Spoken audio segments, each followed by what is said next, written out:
If you enjoy listening to inspirational stories from people just like us, facing the fear and doing it anyway, then you're in the right place. My name is Claire Hill, and this is the No Rest for the Vivid podcast.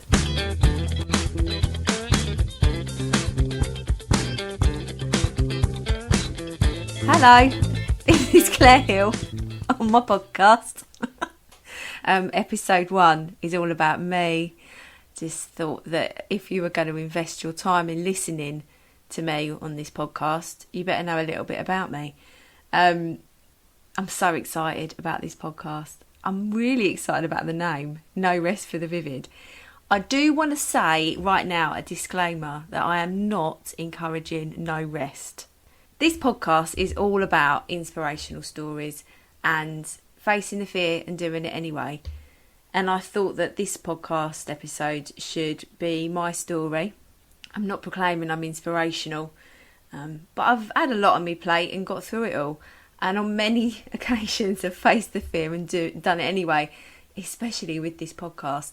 I've delayed launching this podcast for about 3 weeks because I was pooing my pants about it. Coming from my background and then sitting here doing a podcast, it just seemed quite alien, but I had to do it. There was something inside me that was telling me I had to, and I had a lot of encouragement from a few people as well, so I'm going to blame them if it goes wrong. I'm Claire Hill. I am from Kent, Medway. Lived in Medway most of my life, apart from a short stint of a few years in London when I went to university at Brunel, which was a wonderful time. I come from a single parent family. We lost our dad when I was 8 and we weren't very well off. I think that's quite an understatement actually. My mum had the 3 of us at home and was pregnant with my brother when my dad passed away. So things were pretty tight. And we just about coped through the years, but I did really love school, and I found that my identity of learning, I suppose not the identity of learning, but just having a different persona at school, I really enjoyed it. I loved learning. I'm just obsessed with, I was obsessed with reading. I was absolutely obsessed with reading. I remember reading Matilda and reading it 5 times in a row from start to finish. And actually, that's the only book, apart from another book that I've just finished, Big Magic by Elizabeth Gilbert. I will talk about that book in another episode because it is absolutely phenomenal. Please read it, especially if you're a creative person. But that kind of reading and obsession with words started when I was quite young, and writing as well, and I've always written. I'm currently writing a book, which is all top secret, especially with this podcast. I kept it quite secret for a while because it was an idea that I wanted to protect, and that's especially the same with the book, but that should be ready by next year. So I went to school, really loved school, was obsessed with maths and science. I was bullied a bit. Everyone used to call me a boffin. No surprise there. But I didn't really let it faze me. I just loved learning so much. Went through school and met my first boyfriend. Now, it is a bit weird. How does your first boyfriend influence your career? Well, his mum, I mean, he's a great guy, but his mum is one of the most inspirational people I've ever met. And she saw something in me. And I don't know where she saw it, but she thought that I was a little bit special, and she just took me under her wing, and I suppose in a way mentored me. So from about the age of 16, I basically moved in with her. Then she was running supported housing schemes for adults with learning disabilities. Now, this was back in 2001, so the Supporting People programme, if you are aware of that, had only just come out, and it was a way of introducing adults with learning disabilities back into the community, because before that a lot of them were in residential homes and didn't have they did have rights, but they weren't as their rights weren't as fostered as they could have been, and it was all about empowering them. I felt very passionate about it, and still is to this day. The company's still running, but I met these amazing individuals who could be really independent. They just needed a little bit of guidance. So back in 2001, you didn't have to be 18 to work with vulnerable adults, so you could just be 16. So I started working there, doing shifts. Actually, I might have been 17 when I started working there. But I did my sixth form at the local, I went to a girls' grammar. Sorry, this story's all over the place. I do apologise.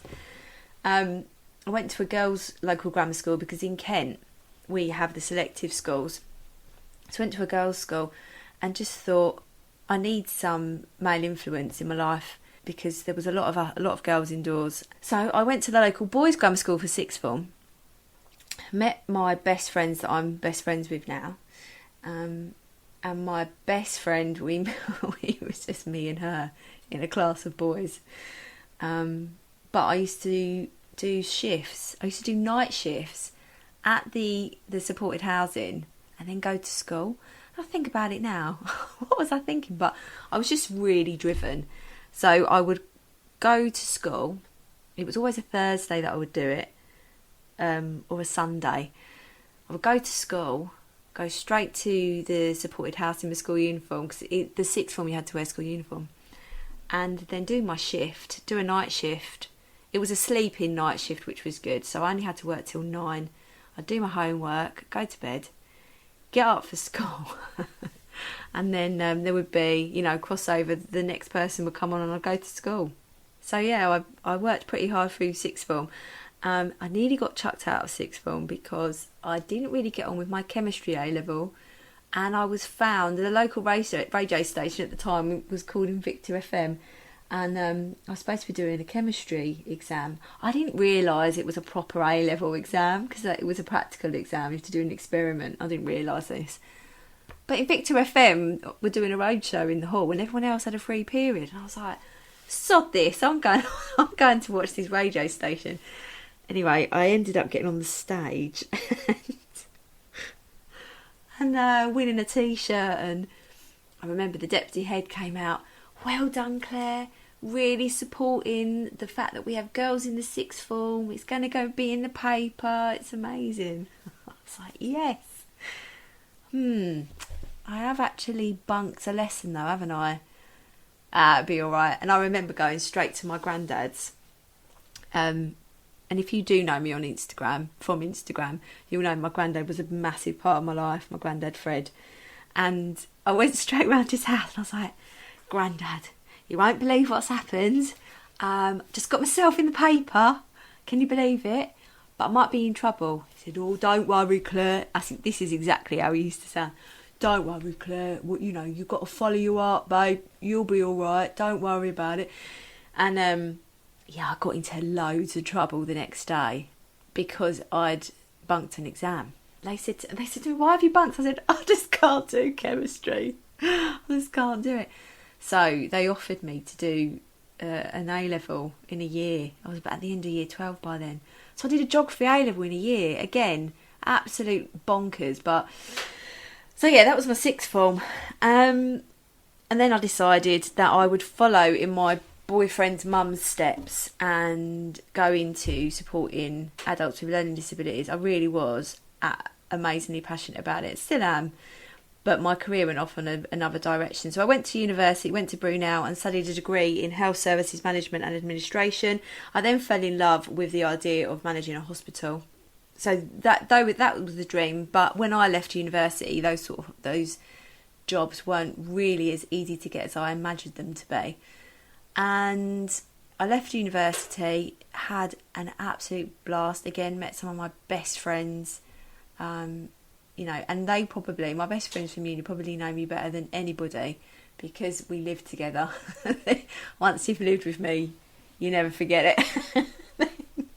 I came back to Kent, and after a long time, it felt like I then started working with a charity, and we offered support to homeless families, and I adored that work. I did a lot of safeguarding, adult and children, and was able to find housing, permanent housing for vulnerable families. It was really, really rewarding.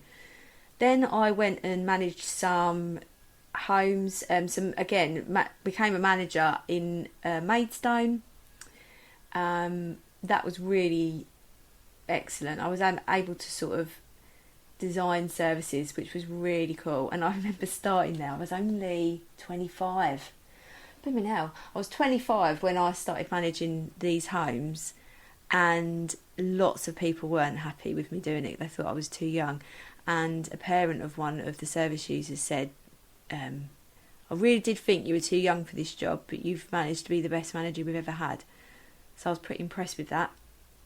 But at the time, while I was doing all of that supported housing stuff, I was actually running my own small business called Violet and May.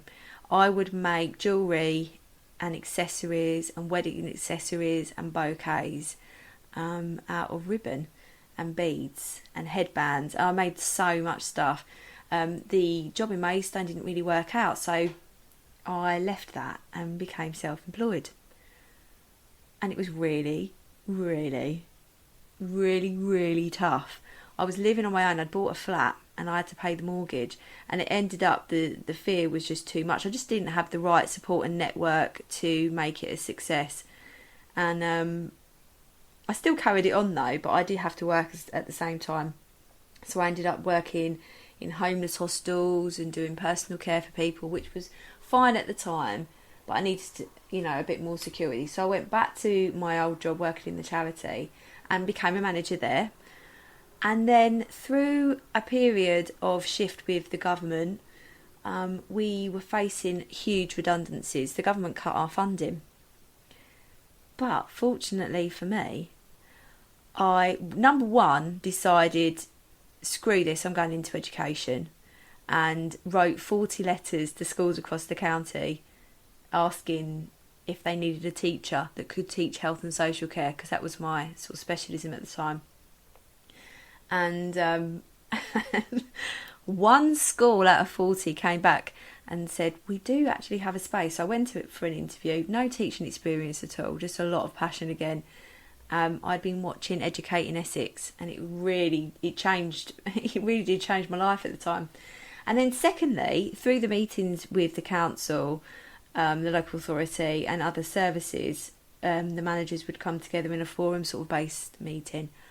I met my husband, who was managing some homeless hostels, and he sort of chaired the meetings. And at the time, we had to keep our relationship secret because it was just, he was from sort of a competing service. It was all very exciting at the time.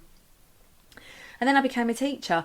And while being a teacher, number one, I've never been so tired in all my life, apart from the first month of having a baby. Teaching really does take it out of you. And anyone that doesn't think that they deserve the holidays, they really, really do. And then, I taught health and social care for a while, became a qualified teacher, and then decided I wanted to teach maths, and just really worked phenomenally hard at this school, and became an assistant head teacher after 5 years, I think. And it was my goal to become an assistant head before I got married, and I achieved it. Yeah, and then we got married. Fell pregnant, moved house. No, actually that's not correct. We got engaged, moved house, got married, and I fell pregnant in a year. Oh, and all the while through this bit, I was starting my master's degree. When I say this stuff out loud, I do think I am actually bonkers, but I just haven't I've worked and worked. I never have a day off. I do not encourage that, by the way. You should have days off. So I started my master's degree, and then I went into maternity leave. And for somebody who has worked as hard as me, or anyone actually, the change in who I was and my new role was phenomenal. And I think I did have a little bit of postnatal depression, not for very long, but I managed to get myself out of it by creating. And for the wedding, I used my violet and May skills to create all of the flowers. We didn't have any fresh flowers, all dried or handmade flowers. And I used a lot of wire in the bouquets. And I was sitting, Jackson must have been, I don't know, maybe even, not even 2 months old. And I was thinking, what can I do? He's having a nap. What can I do to sort of entertain myself? Because it was like my brain didn't have enough energy to read, but my hands wanted to do something creative. So I had this creative box and I just took some stuff out and just started bending this wire. Looked into it, realised I could make letters out of it, and then I became addicted, like super addicted. I couldn't stop making. As soon as Jackson, this was before, that magical time before your child can crawl, and you can just leave them on a mat for like 10 minutes and they can entertain themselves. I just have these little 5 and 10 minute snippets a word? These little tiny periods of when I would just make something, and I just had a tray full of tools and wire, and I would just sort of have the tray ready when I could grab a 5 minutes. And it just developed, and then my best mate said, you can sell these on Etsy. I was like, no. She's like, yeah, look. And she actually had a couple of things saved in her basket. I thought, oh, okay. I'd had a daydream a few years before of running my own business and calling it Vivid, because my maiden name is Vidler and everyone calls me Vid. And I just thought, how amazing would it be if I had a business called Vivid something or other, because then I'm quite vivid and it's got my name in it. How cool would that be?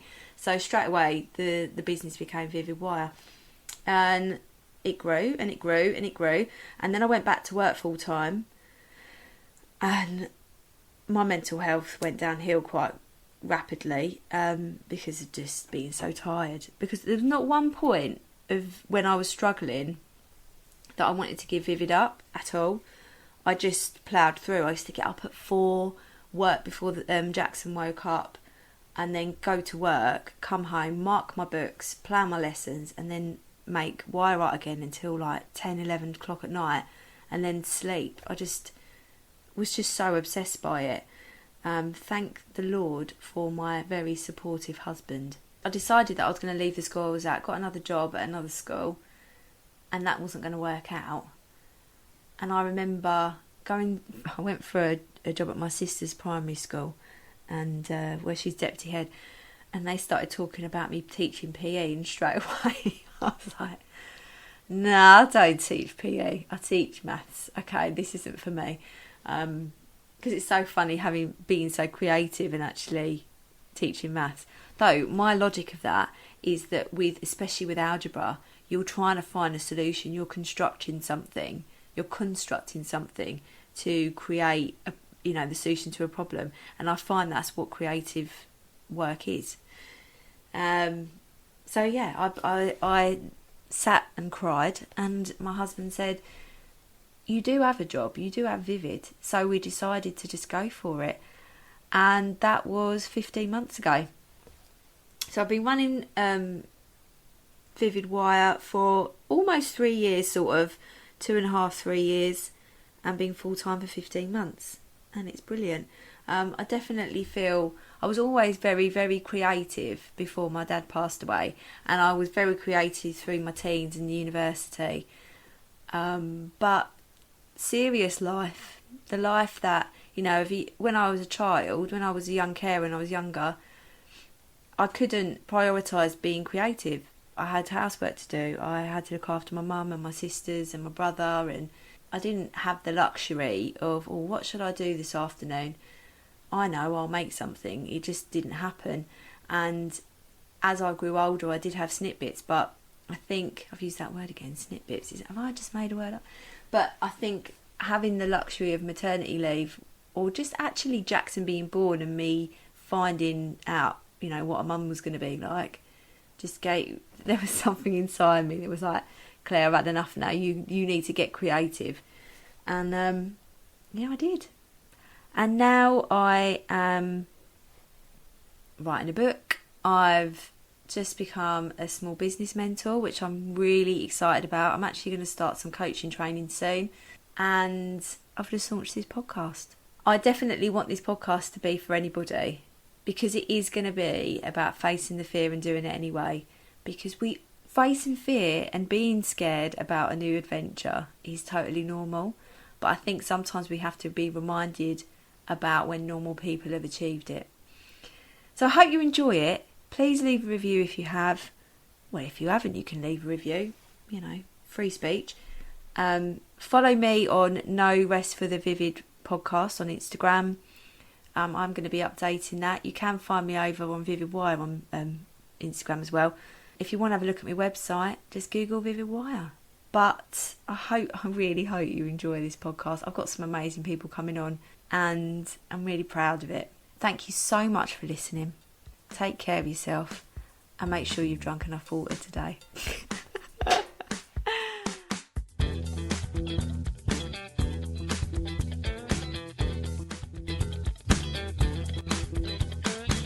Thank you so much for listening to the No Rest for the Vivid podcast, written, produced and hosted by Claire Hill, and music has been composed by my brother Phil Vidler.